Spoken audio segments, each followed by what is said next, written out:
Road మీద ఇలా ఎక్కుతున్నారు. బస్సుకు వచ్చి 150 మంది 170 మంది ఎక్కుతుంటుంటే మా ఊపిరి ఆర్టీసీ బస్సులోనే పోయేలాగా ఉంది.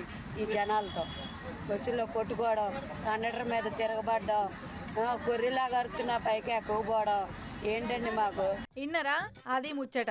50-60 మంది ఎక్కుతేనే మోసమర రాకుండా అవుతుంది. అసోంటిది 100-150 మంది ఎక్కుతే ఇంకెట్లుంటదో అలా. పాపం ముంగటికి పోతే వెనకకు రాదు, వెనకకు పోతే ముంగటికి రారాదు. అసలు దమ్మాడకుంటేనే అవుతుందట ఈ జంగారెడ్డిగూడెం డిపో కండక్టర్ అక్కకు. పోని ఎక్కుతే ఎక్కిర్రు, ఎట్లనో అట్లా చదరకపోదామని ఫుట్బోర్డ్ మీద నిలబడ్డోళ్ళని మీదికి రమ్మంటే రోడ్డు మీద ఇలా ఎక్కుతున్నారు. బస్సుకు వచ్చి 150 మంది 170 మంది ఎక్కుతుంటుంటే కండక్టర్లతో రెక్లెస్గా మాట్లాడడం, డోర్లో నుంచి పైకి ఎక్కమంటే ఎక్కనంటాం.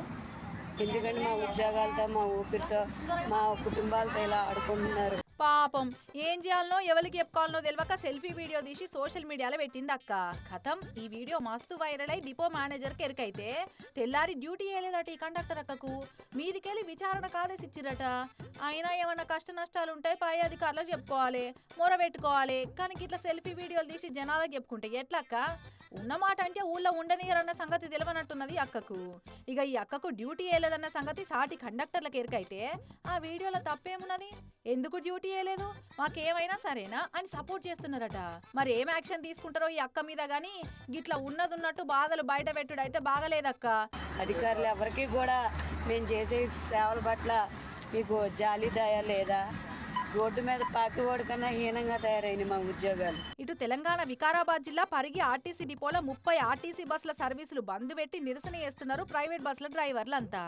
బస్సులల్లా పరిమితికి మించి ఎక్కించుకోవాలని ఒత్తిడి చేస్తున్నారట ఆర్టీసీ అధికారులు. అట్లెట్లెక్కించుకోవాలి అని బస్సులు ఆపితే పాపం రాను బస్సులు లేక ప్రయాణికులంతా పడిగాపులు కాసిర్రు. మమ్మల్ని కలవకుంటేనే మీ ఇష్టం ఉన్నట్టు బస్సులు ఎట్లా బంద్ పెడతారు అని అధికారులను బట్టిగా. ఇంతవరకు అఫీషియల్ గా ఎవరు నాకు సమాచారం ఏమి ఇవ్వలేదు. ఈ కారణం వల్ల మేము రాలేకపోతున్నామని ఎవరు చెప్పలేదు. అద్దె బస్ ఓనర్తో కూడా నేను ఫోన్లో మాట్లాడాను. వాళ్ళు కూడా మాట్లాడుతూ ఉన్నారు. వెళ్ళి డిఎం గారితో మాట్లాడమని చెప్పారు. వాళ్ళు వస్తున్నామన్నారు. వాళ్ళ కోసం నేను వెయిట్ చేస్తున్నాను. మరి సీటింగ్ కెపాసిటీకి మించి ఎక్కేమనుడు కరెక్ట్ ఎట్లయితే సారు? అదే ప్రైవేట్ బస్ వాళ్ళు ఎవరన్నా సీట్లకు మించి ప్రయాణికులను ఎక్కించకపోతే పెనాల్టీ కొట్టకుండా ఊకుంటారా పట్టుబడితే అని అడుగుతున్నారట ప్రైవేట్ బస్సుల వాళ్ళంతా.